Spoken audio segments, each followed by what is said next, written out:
Hello and welcome back everyone to Master Game Design, Unreal Engine 5, Stylized Environment, and Third-Person Blueprint course.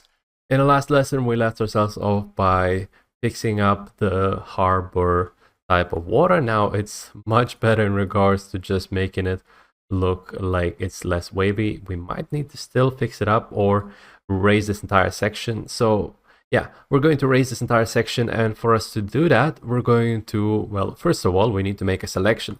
But in Unreal Engine, you can either do selection one by one and just holding shift like so, you can just select multiple parts, or alternatively, you can also just grab all of the meshes like this.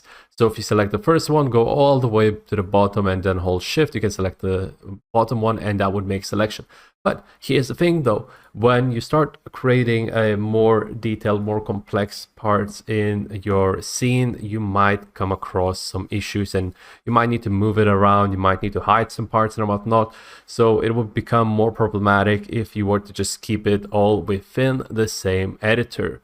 So that would, yeah, it would just overcomplicate certain bits. And so for us to make sure that we don't have that issue, we're going to make use out of the levels tab. So there is a levels tab on the top. In case you're not seeing this levels tab, what you can do is simply you can go to Windows, you can go on to levels over here, and you can just go ahead and select it, and this will give you the levels tab. If the levels tab is separate, you can click and hold your left mouse button and just drag it into the tab over here. So I usually like to have it next to the outliner like so, and it just creates a very nice setup. So now that we have it like so, you can see that everything is within persistent level. And this basically means that everything that we have over here is just within one level. So we got to make sure that we are able to break it up a little bit and have everything in a sort of sub-levels, which will allow you to not only make selections, for example, all at once, but it would also maybe even help with optimization. You'd be able to, for example, load specific chunks of level, those sub-levels within your scene. For this type of course, it's not really needed since everything will be working quite well, but that's also an option. And yeah, by default, you can't really make a selection across in Unity. For example, you're able to drag it across and make like a box selection. In this case, you can't really do that unless, that is, you are within a different viewport. We're going to come back to that in a bit though. For now, we're going to make use out of the levels tab. We're going to go back onto the outliner. We're going to make a selection just like we did previously with everything that's called Egyptian gray box. So holding shift, I'm going to select all of them like so. So first selection for the very bottom and the top one like so to grab everything. Then we're going to go back onto levels. We're going to right click and we're going to just simply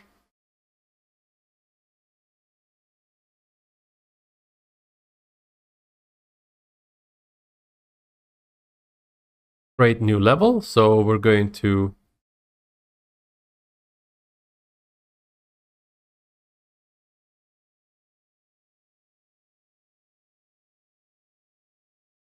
create new level. So we're going to just simply right click, create folder like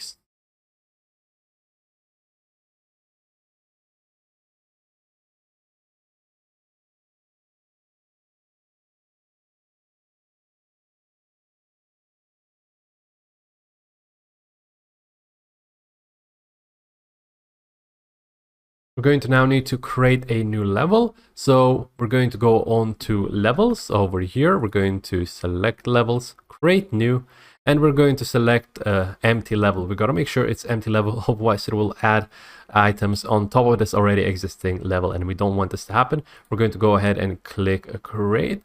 And for this, I reckon we can just keep it in the landscapes folder, and we can just go ahead and call this a gray box like so. Then we can basically get ourselves a level within this persistent level. So that's quite nice.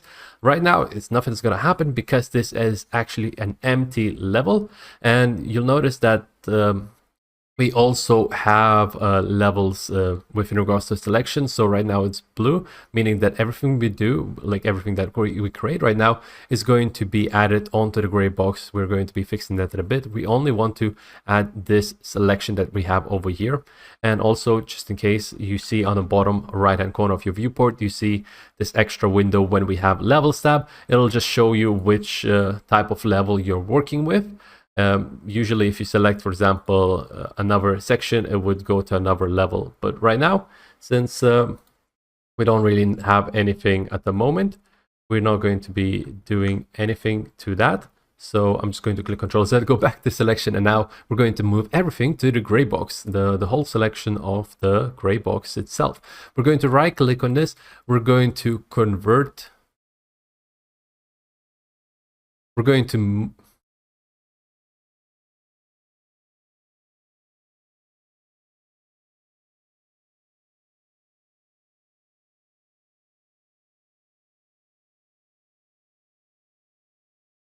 to then move selected actors to the level like so. And that's going to basically bring this entire section onto the gray box. So now, if I were to click on this icon over here to toggle visibility, you can see that everything disappears. And that's pretty good when it comes to the overall section. We can work on it, work on our level, and then we can just, for reference, we can bring this gray box out and see how it looks. You should also know an alternative for hiding items, which is going to be, if we were to select one of the objects, we can click letter H to hide an object of your selection. And that's pretty good when you want to, for example, just hide some parts and kind of see certain aspects when working with this level. So we're going to be making use out of that later on.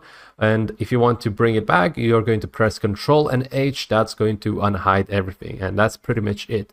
You also should know that in order to make sure that nothing gets brought up into the scene, you should make use out of the toggle level lock. By clicking on this, now we make sure that basically nothing is able to be touched and whatnot within this level. So we're going to be able to make use out of that whilst we're working with the design, to make sure that basically when we're working with the pieces itself, it's not going to be affecting the gray box.